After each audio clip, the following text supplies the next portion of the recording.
Thank you for joining. I'm Sherry from Sunflowers and Petals. Today we are talking menopause. What's the difference between menopause and perimenopause? Does it affect cycling performance?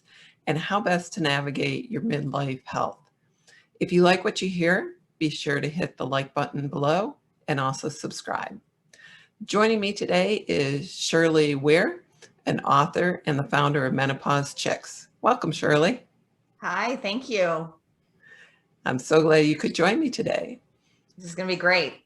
So before we jump in and talk about Menopause Chicks, can you help me understand the different labels? What's the difference between premenopause, perimenopause, menopause, and postmenopause?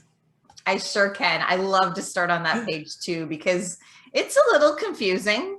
And I think you said premenopause. I don't even know why that term exists because it's super confusing.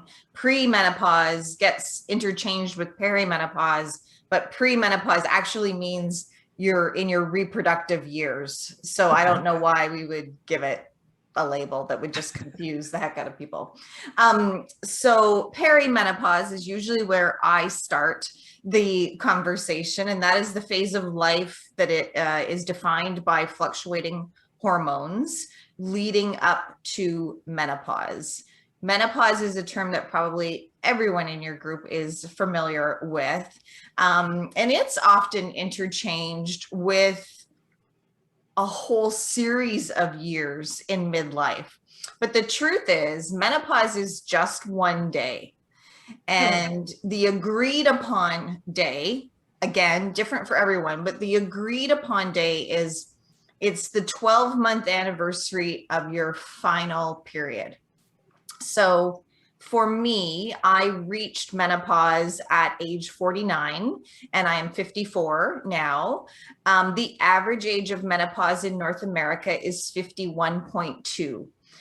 So that would be when the average of when women reach that 12-month anniversary of being period free. Perimenopause, because it's a phase of life like puberty, we don't really know when we enter puberty. Our hormones start changing and fluctuating and preparing our bodies for menstruation and for making babies. And then the opposite happens at the other end of the teeter-totter. In perimenopause, our hormones fluctuate and prepare our bodies for menopause. And then finally, postmenopause is every day after menopause. So like I said, I reached menopause at age 49. I've been in postmenopause for nearly 5 years now. Okay. So that helps me. And I'm sure that helps a lot of other people listening. Oh, and can I add one more thing? Sure. The reason why it's like confusing for a lot of us, as well as our health professionals, is that the term perimenopause was only coined in 1996, which is really recent. In the overall scheme of things is not that long ago. And maybe even like a lot of people that work in our health community were educated before that. So that kind of explains a little bit of what the confusion, but it's super important because perimenopause is not the same as menopause, and it's definitely not the same as postmenopause. Got it. So on your website, you have like this astonishing statistic that 70% of women don't have anyone to talk about menopause with. Yeah. Is that what led you to launch Menopause Chicks? Yeah, sort of. Really what led me to launch Menopause Chicks was my own journey. So I was experiencing things that I knew nothing about, and I did what every other smart, savvy woman would do. I went to my doctor, and then I went to Dr. Google. And both of those experiences left me feeling quite disappointed. And on top of that, like there was a lot of confusion and conflicting information, and I was busy, I was sleep deprived, I was running a business, raising a family, looking after my aging mother. I just really wanted like the straight goods, and I wanted to do the right thing, to be honest. Like I was like, I don't have a lot of time for this, which is ironic because now I spend all day, every day talking about it. But that's kind of what led me to it. And I thought initially that the problem was that we weren't talking about it. So at the time, this is now 9 years ago, everyone was starting a blog. And so I thought, well, I'll start a blog. That will be my gift to the world. And I will, quote, crack open the conversation, which has been the tagline for Menopause Chicks. Then I did some research with women who followed my blog and had followed me on Facebook. And I asked them a series of questions, subjects they wanted to learn about, but also who they were currently talking to about this subject. And 70% of women told me they didn't have anyone in their life to talk to about perimenopause or menopause, or that they would never talk about it with anyone. So there's like two distinct groups there, right? And so those were the early days of Menopause Chicks. And last year we had over 2 million visits to our site. So Wow. There's a lot of women out there with a lot of questions. Yeah, and that's great that the conversation is happening. Yeah. Oh. So I think I'm not alone when I say I don't know what I don't know. So what are some of the key questions I should be asking my doctor? That's an excellent question. I would reframe it a little bit, and I always start with, what are some of the key questions that you should be asking yourself? Excuse me, sorry. First of all, starting with definitions, like we started out this conversation, that's always a great place to start. Secondly, how am I taking care of myself? And what are my health values? Am I eating properly or eating well, 80% of the time? Am I sleeping well 80% of the time? Am I moving?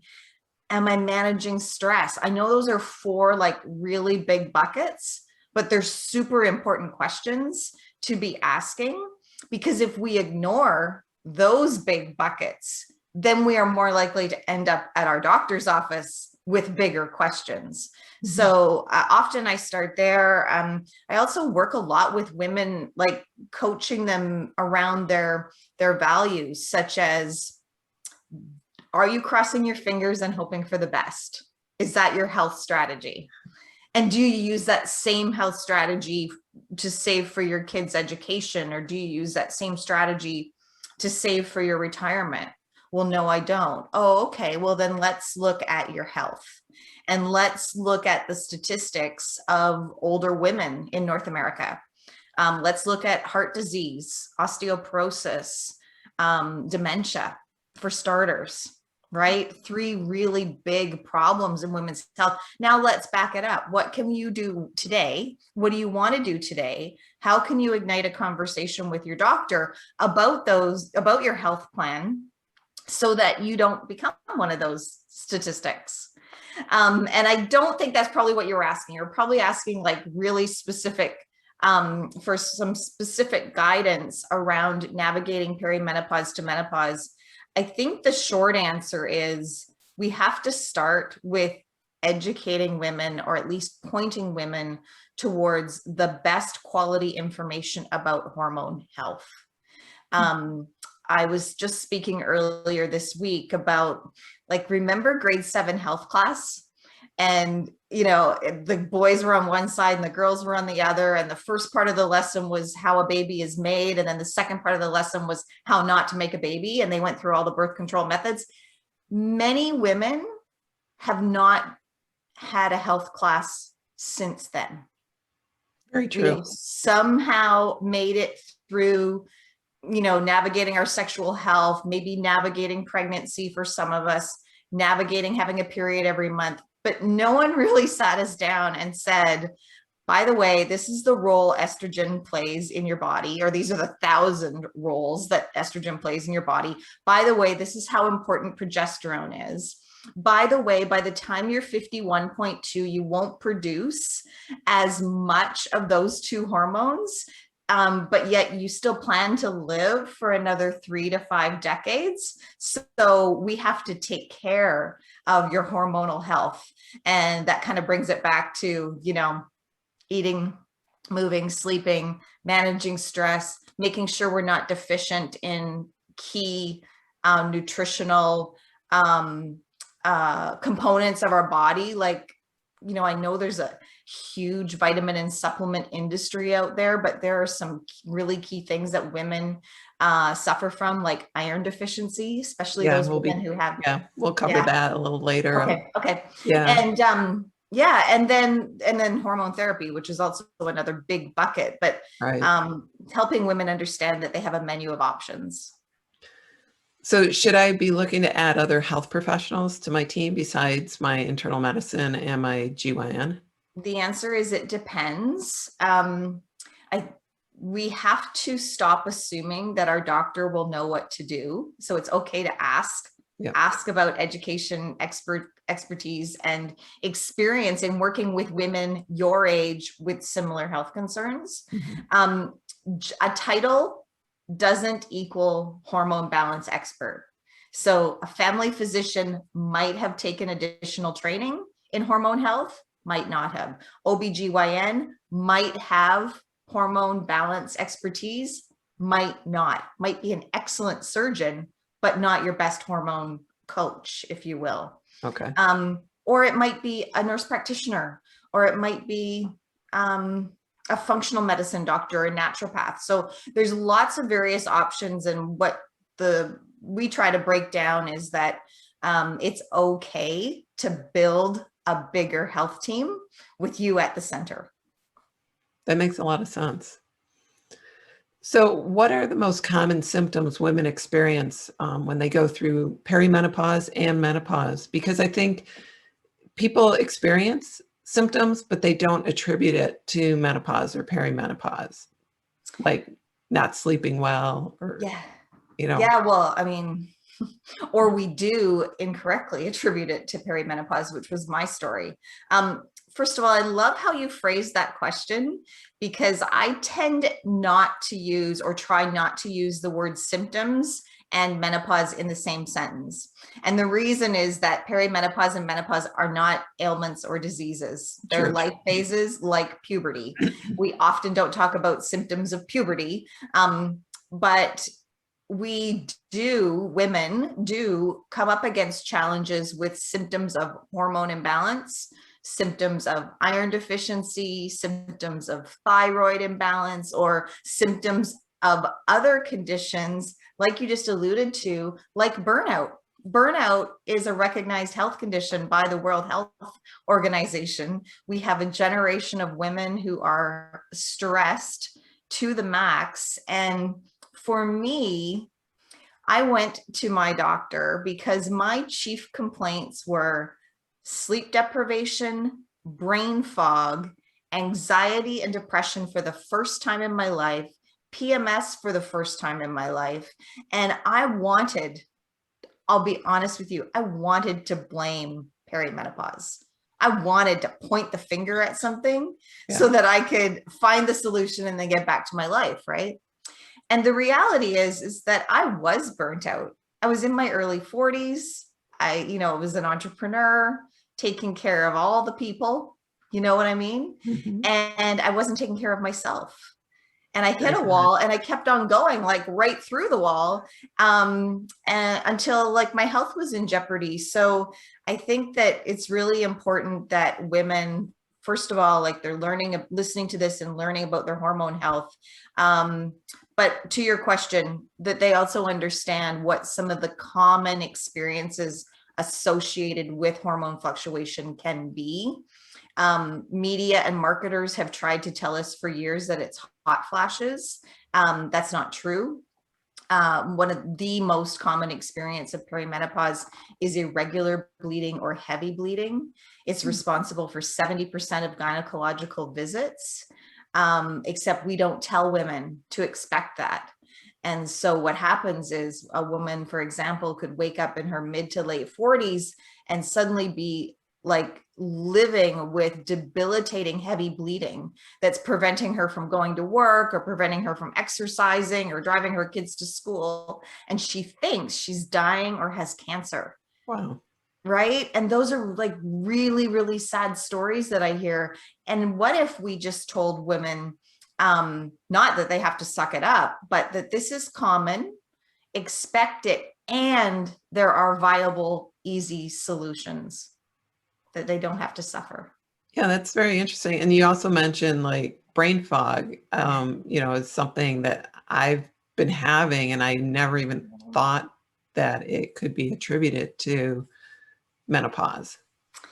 Well, I don't know if it's attributed to menopause, but it's attributed to a lot of things. And one of my learnings was that it's a symptom of iron deficiency. Interesting. Yeah. Okay. So we have to be careful about some of the options that need exploring, that mimic hormone imbalance. And iron is one of those things.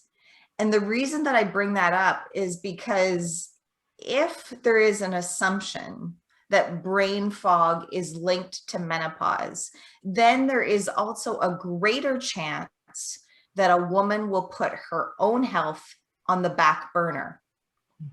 She might say to her family or friends, oh, I'm not thinking straight, but it's just menopause, or I just have to get through this, or it's just part of being a woman, instead of putting her health on the front burner, getting really curious. I heard on a podcast that this might be iron deficiency, finding out that supplementing her iron is not only going to get rid of her brain fog, but iron supports thyroid function. So she's actually investing in her health and warding off thyroid disease. Interesting. So let me ask you this. When it comes to cycling and endurance sports, what advice can you give women who experience fatigue, low energy levels, or a hard time recovering from a tough workout? Wow. My only advice is just keep on cycling. No, I'm not a cycler, so my hat goes off to all of you who make that a regular part of your movement routine. The first thing that does pop into my mind is magnesium, which is another one of those nutritional deficiencies that almost all North American adults experience, because we're not getting enough from the soil that our food is grown in. It's very depleted. And the way it was explained to me, I am not a health professional, but the nurse practitioner, she's now the hormonenurse.com, the way she explained it to me is that magnesium is a little bit like nature's Prozac. And so not only does it calm us, but it also contributes to alleviating any joint pain, any aches and pains that it's hard to explain, but there's a point in our life timeline where all of a sudden you realize, oh, I just bent down to get clothes out of the dryer, and that didn't feel in my body the way it used to feel a few years ago. And sometimes it's conscious and sometimes it's unconscious, but magnesium made a huge difference for me in that area, and it supports sleep. Interesting. Yeah, I've heard about magnesium, and then there's products like called Calm, and Yep. and it is supposed to help you sleep. So let's segue there to on Menopause Chicks, which has a private community, and you have several guides that talk about vitamins, and including magnesium and vitamin D, iron, omega-3 fatty acids. Are there specific vitamins perimenopause, menopausal women should be concerned about? I mean, we've talked about magnesium. We've talked a little bit about iron, but what about some of the others?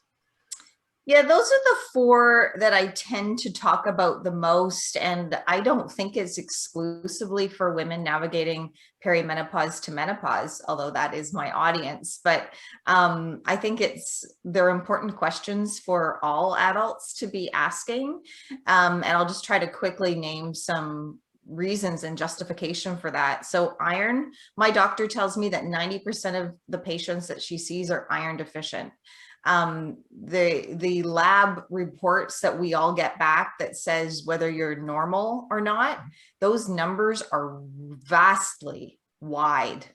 And so because we're all different, you could thrive at 60 if your ferritin level was 60, and I might be experiencing hair loss, depression, pale skin, brittle nails, cold intolerance. So those are all things that like women are so strong and they will put up with that. But get your ferritin level checked. That's the message around that. Magnesium, we already talked about for mood and sleep and joint pains, aches and pains. Omega-3s, I really love to introduce to women if they're not already taking them, because it's really, I mean, I love fish, but it's impossible to eat enough wild salmon like 3 to 5 times a week to get the omega-3s that I need. And we need it for our brains. Right. There's 3 things that are proven to help prevent Alzheimer's in women: quality sleep, estrogen, and quality omega-3s. And then vitamin D is, I mean, depending on where you live, but a lot of us, I'm in Canada, we need vitamin D because we just don't get enough sunshine. And I don't believe you can absorb enough vitamin D, even if you're in like Florida. So yeah, you need supplements there. So good information. So you've written a book called Mochita. Am I pronouncing it correctly? Yeah. Okay. First of all, what does Mochita mean? And tell me how the book came apart. Sure. Well, the word Mochita found me right before I published the book. It is a word from Papua New Guinea, and it means the truth we all know and choose not to speak of. Which is another way of saying the elephant in the room, taboo subjects, under-discussed conversations, of which perimenopause and menopause and vaginal dryness and lots of things that go along with these conversations, women under the umbrella of women's health, fall into you could label a Mochita. What really fascinated me about Mochita is that there's a tribe in Papua New Guinea called the Kavila tribe, and they actually measure the health of their tribe based on how many Mochitas they have. So if something is not being discussed, they put it out on the table, if you will, and say, in order for us to be a healthier tribe, we need to talk about this. And I really took that to heart and said, yes, if we don't talk more, direct women to quality information more, steer them towards health professionals who can support their journey more, if we do that, then we can have a healthier community too. That's fascinating. Wow. So do me a favor, share with our listeners information about your Facebook groups and the private community too, and also the Menopause Chicks website, how they can find you. Sure. So I host a private online community on Facebook. I think we have over 31,000 women there. It's a social learning platform. So it's not like a lot of Facebook groups. There's no memes and there's no jokes. And that doesn't mean that we don't have a sense of humor. It just means that we are super focused on quality education and information. And I think you mentioned we have a guides section. So that's a word Facebook uses, but essentially that's like opening up a table of contents or a library of our most popular topics. And then, I think we responded to 123,365 questions last year, which really speaks to, women are they are getting informed, they are building health teams to support their journey, but yet it's a complex subject. And sometimes we still have questions afterwards, even, if we have the best health team in place. So you can find us at menopausechickscommunity.com. Great. And your website is just menopausechicks.com? Yeah. Okay. Well, Shirley, thank you so much for shedding light on such an important topic. It's a topic that comes up often in my women's cycling group, and I hope this spurs women everywhere to take matters into their own hands and to advocate for their own health. So thank you for joining me. I love it. Thanks for cracking open the conversation. It's a great tagline. Thanks for watching another Sunflowers and Petals video. If you enjoyed this video, click the like button and make sure to subscribe. Enjoy the ride.